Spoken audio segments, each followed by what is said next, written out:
Welcome to Game and Grains, the whiskey gaming channel. I'm your player one, Richard. And in today's video, we're going to be taking a look at Pursuit United's special release of Sakura Bloom Bourbon. So grab your controllers, pour yourself a dram, and let's get into it. We're going to do an old school Game and Grains review, which means first we need to unpack this bottle. And it should be worth mentioning before we get too far that this bottle, unfortunately, is no longer available unless you can find it on secondary market or have a friend that's willing to give you a sample. This bottle was made for their exclusive membership club, also known as the P Club. Not a fan of the name.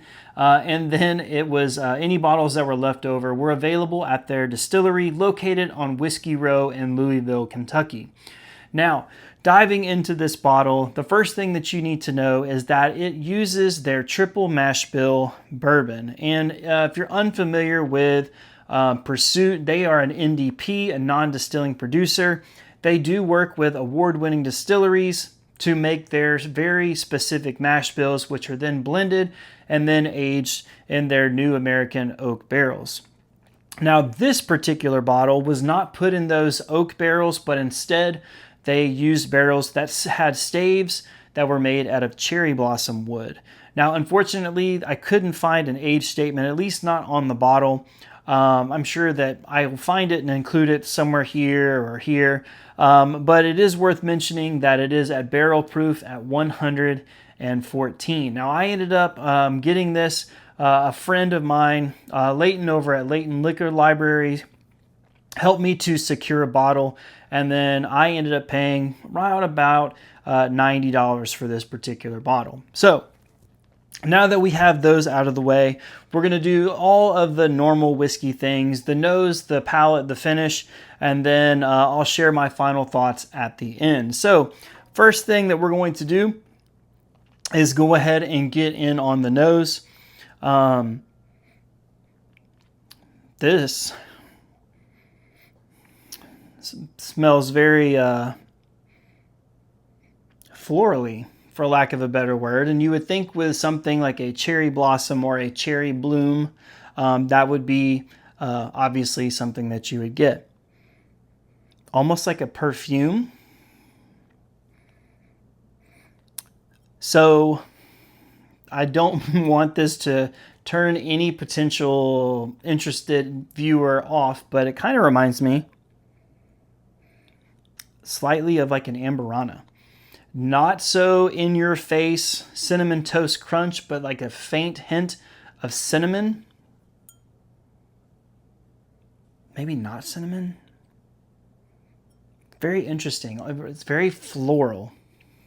So let's get in on the palate. Cheers.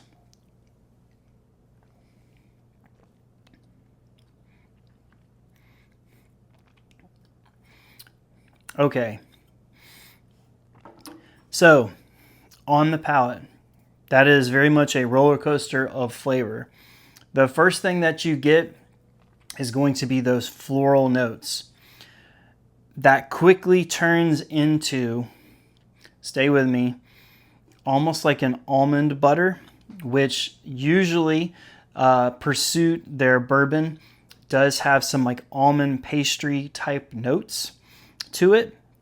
And then it just kind of tapers out. It does linger for a little bit, so a little bit longer of a finish. Does sit on that mid palate.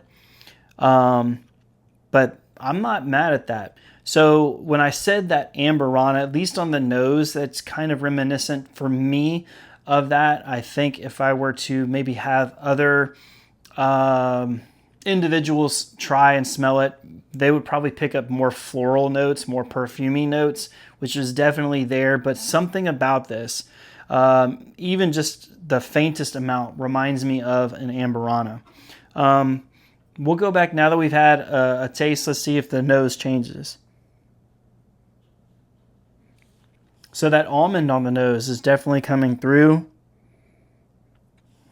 That perfume floral note is still there. Underlying citrus. Faint bit of honey. This is wonderful just to nose alone. So one more time on the palate. Cheers.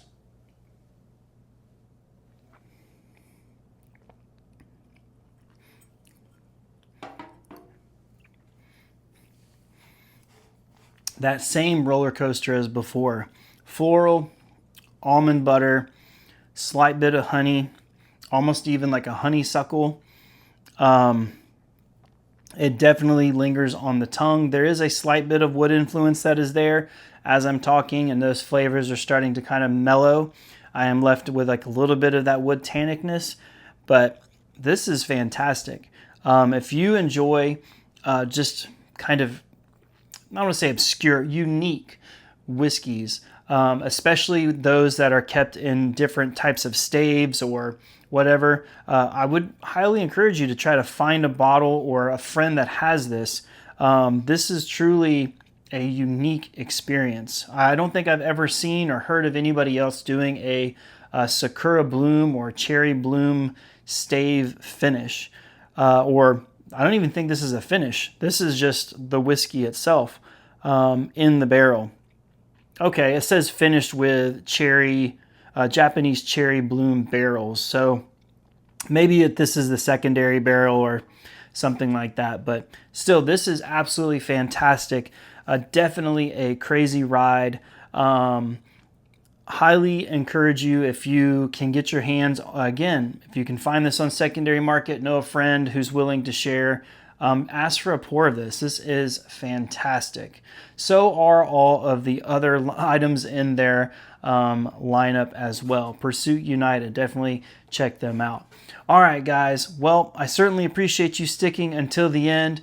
Have you tried this or any other member exclusive bottles from Pursuit? I do know that they have a honey finish. They just teamed up with Meat Church to make a honey finished whiskey. Again, it's made exclusively through their club, and hopefully they'll have some made available at their storefront. But all that to say, if you've had any of their products, let me know down in the comments below, what is your favorite? If you haven't already, be sure that you subscribe to the channel. Hit that like button for me. And as always, thank you very much for sticking until the end. I'm your favorite player one, Richard. Have a good one.